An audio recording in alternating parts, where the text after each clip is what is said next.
భాగ్యనగరంలో బతికేదేలా పెరిగిన ధరలతో మధ్యతరగతి ప్రజలు తీవ్ర ఆందోళన ఉన్నారు. 100 కోట్లకు పైగా ఉన్న భారతీయులలో పేదలు, నిరుపేదలు గమనీయమైన సంఖ్యలో ఉన్నారని తెలిపింది. ఇటీవల ది గ్రేట్ ఇండియన్ వాలెట్ పేరిట ఓ శాస్త్రీయ సర్వే జరిగింది.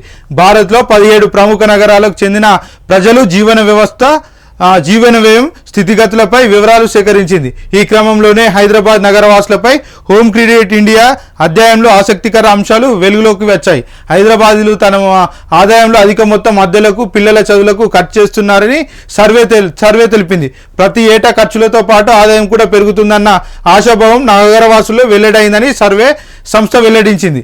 గత ఏడాదితో పోలిస్తే నగరవాసులు నెలవారీ ఆదాయం 44,000 వరకు పెరిగిందని స్పష్టం చేసింది. అయితే ఖర్చుల విషయానికి వస్తే ఆదాయం కన్నా ఖర్చులే పెరిగాయని నగర ప్రజలు వెల్లడించారు. రుచికరమైన తిండికి 28% ఖర్చు.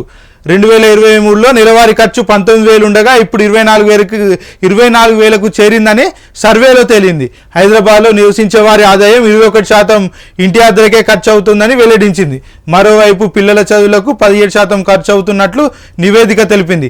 ఇక ఫ్యామిలీ ట్రిప్స్ లాంటి ఆలోచనలు పెట్టే ఖర్చు 35% చేస్తున్నారని తెలిపింది. మరోవైపు రుచికరమైన తిండి కోసం నెలవారీ ఆదాయంలో 28% ఖర్చు చేస్తున్నారని సర్వేలో వెల్లడైంది.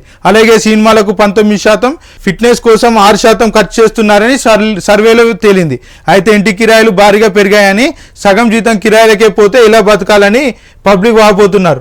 నగరవాసులపై ఆదాయం, ఖర్చులతో పాటు మరిన్ని అంశాలపై కూడా సర్వే జరిగింది. సిటిజన్స్కు 41% మందికి ఆన్లైన్ మోసాల గురించి తెలుసని, 27% మోసాల బారిన పడ్డారని సర్వే పేర్కొంది.